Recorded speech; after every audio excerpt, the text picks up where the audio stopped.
નમસ્કાર, હું છું આપના સાથે ઈશા દુબે. આપ જોઈ રહ્યા છો જનસાક્ષી ન્યૂઝ. નજર કરીએ આજના મુખ્ય સમાચારો પર.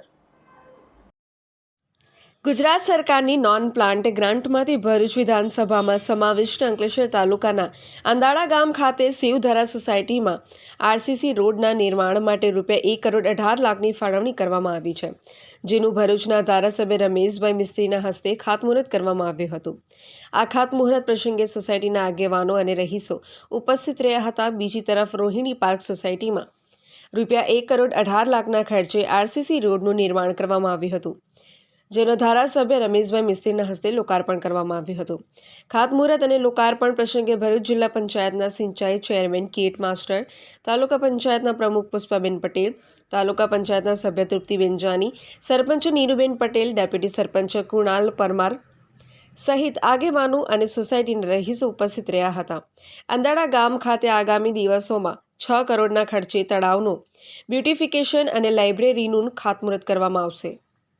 આજે ભરૂચ વિધાનસભાના અંકલેશ્વર તાલુકાના અંડાળા ગામે રોહિણી પાર્ક સોસાયટીથી સંસ્કૃતિ સોસાયટીને જોડતા રસ્તાનું લોકાર્પણ કરવામાં આવ્યું છે.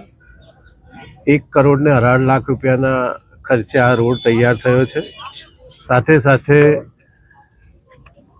અંડાળા ગામે શિવધારા સોસાયટીમાં નવા રોડનું ખાતમુહૂર્ત કરવામાં આવ્યું છે. આ પણ ₹1,18,00,000ના ખર્ચે તૈયાર થવા જઈ રહ્યો છે. લગભગ ₹2,36,00,000ના આ બંને લોકાર્પણ અને ખાતમુહૂર્તના કામો રાજ્ય સરકારમાં મુખ્યમંત્રી નોન પ્લાન ગ્રામીણ સડક યોજના અંતર્ગત મંજૂર થયા છે. આ ગામના સૌ આગેવાનો વિશાલભાઈ, કિરીટભાઈ સહિતના કુણાલભાઈ, આ બધાની ખૂબ લાગણી હતી. સોસાયટીના લોકોની પણ માંગણી હતી. રાજ્યના મુખ્યમંત્રી શ્રીમાન ભૂપેન્દ્રભાઈ પટેલ સમક્ષ આ કામ મૂકતા એમને તાત્કાલિક મંજૂર કરવામાં આવ્યું છે. આ સિવાય પણ અંડાળા ગ્રામ પંચાયતમાં આગામી દિવસોમાં અનેક મોટા કામોના ખાતમુહૂર્ત કરવાના છે. ખાસ કરીને લગભગ ₹5.5 કરોડના ખર્ચે અંડાળા ગામે આવેલા તળાવનું ભૂમિપૂજનનું કામ એ આ મહિનાના અંત સુધીમાં જિલ્લા કલેક્ટરની હાજરીમાં થવાના છે. એ દિવસે અંડાળા ગામમાં થનારા બીજા અન્ય કામોના પણ ખાતમુહૂર્ત એક સાથે કરવામાં આવશે. પિન્ટુ મોદી, જનસાક્ષી ન્યૂઝ, અંકલેશ્વર.